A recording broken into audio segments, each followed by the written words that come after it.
On the serene banks of the sacred river Ganga, historic city of Patna, stood a modest mud hut, a humble dwelling nestled amidst the lush greenery of the riverbank. This unassuming abode was home to Pandit Shiv Dutt, a man of profound devotion and unwavering piety. Within this simple structure, a tiny statue of Lord Krishna held a place of honour, serving as the focal point of the Pandit's prayers and rituals. Day after day, he offered heartfelt prayers and simple yet sincere food offerings to his beloved deity, seeking solace and divine guidance. One golden morning, as the rising sun bathed the landscape in hues of amber and gold, young Gobind Rai set out on his usual adventures with his spirited group of friends. On this particular day, however, their playful escapades were not confined to the bustling streets of Patna or the grandeur of its royal palaces. Instead, their lively laughter and boundless energy carried them to the tranquil riverside, where nature seemed to sing in harmony with the gentle flow of the sacred waters. As the Sena revelled in their joyous frolics, their laughter echoed through the air, blending seamlessly with the rhythmic murmur of the Ganges. But fate had more than simple play in store for them. Their wandering feet led them to the humble hut of Pandit Shiv Dutt, who, at that very moment, was deeply immersed in fervent prayer. Oblivious to the presence of the boisterous group, the Pandit poured his heart into his sacred recitations, his faith radiating like a beacon. Gobind Rai, ever curious and observant, paused as his expressive eyes took in the sight of the devout Pandit. The earnestness of the man's prayers and the atmosphere of unshakable faith stirred something within the young boy's heart. A mischievous idea began to take shape, one that only a spirited and enlightened soul like Gobind Rai could conceive. With a knowing smile and the quiet grace of a child wise beyond his years, Gobind Rai entered the mud hut. The aroma of the prasad offerings, delicious and lovingly prepared, filled the small space, tempting even the most disciplined. Gobind Rai carefully lifted the tray laden with the sacred offerings meant for Lord Krishna and carried it outside to share with his Sena.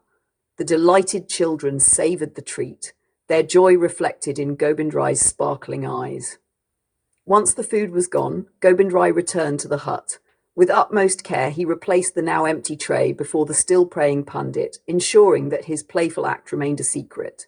The Pandit, unaware of the divine mischief that had unfolded, continued his prayers with undiminished fervour, his faith shining as steadfast as ever. As the day wore on and the sun began its descent, painting the horizon in hues of crimson and gold, Pandit Shiv Dutt concluded his prayers.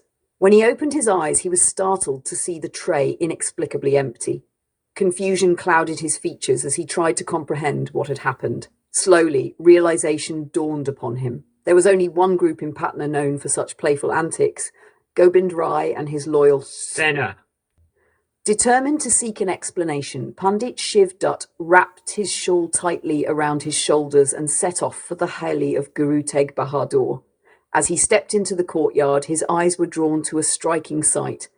Gobind Rai, seated serenely beneath an ancient banyan tree.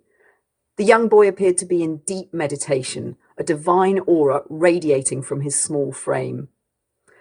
The tranquil and majestic image was so starkly different from the mischievous boy the Pandit had envisioned that he found himself momentarily speechless.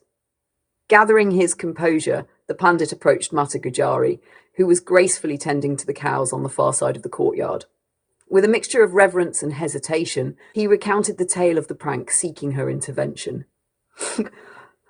Mata Gujari, calm and poised, listened intently. Her serene demeanour never wavered as she nodded thoughtfully before accompanying the Pandit to address Gobind Rai. As they drew closer, Gobind Rai rose respectfully to greet them. His eyes gleamed with a wisdom that seemed far beyond his years, and his presence exuded an inexplicable tranquillity. Mata Gujari, her voice gentle yet firm, questioned her son about the Pandit's complaint. Gobind Rai, ever composed and with a playful glint in his eye, replied, My dearest mother, this Pandit cannot be trusted. On one hand, he fervently prays for the gods to accept his offerings, and when they finally do, the first thing he does is come here to complain. The Pandit was taken aback by the profound truth in the boy's words, delivered with such simplicity and grace. A wave of awe and remorse washed over him as he grasped the depth of Gobind Rai's understanding. Overcome with emotion, he fell to his knees, bowing humbly before the young boy. "Forgive my ignorance, O Divine One," he murmured, his voice choked with reverence. "I now see the truth of your being." Yet, deep within the pundit's heart, a flicker of doubt persisted. Though he was moved, he yearned for absolute confirmation of the divinity he had just encountered. Closing his eyes, he whispered a heartfelt prayer. "O Lord, if indeed you are my master and guide, dispel my doubt and grant me the vision of Krishna Bhagwan, to whom I have dedicated my life's prayers." When he opened his eyes, the sight that greeted him was beyond anything he could have imagined. Towering majestically above him stood Lord Krishna himself, resplendent in all his celestial glory. His radiant form seemed to light up the very air, his divine presence filling the pandit's heart with an overwhelming sense of peace and reverence. Tears streamed down the pandit's face as he bowed low, his soul flooded with devotion and joy. In that transformative moment, all doubts dissolved like mist before the morning sun. Pandit Shivdutt now fully embraced the undeniable truth of Gobind Rai's divine identity. This extraordinary encounter left an indelible mark on his soul, filling him with an unshakable faith that would guide him for the rest of his life. What had begun as a playful act of divine mischief became a profound revelation, a testament to Gobind Rai's extraordinary spirit. His boundless love and innate wisdom illuminated the lives of all who crossed his path. The sacred banks of the Ganges bore witness to a story of faith, humility, and divine wisdom, one that would inspire countless generations to come. As the sun dipped below the horizon, painting the sky in hues of crimson and gold, the gentle murmur of the Ganges seemed to carry whispers of this divine tale. It was a reminder of the extraordinary young boy whose spirit and light would one day change the world forever.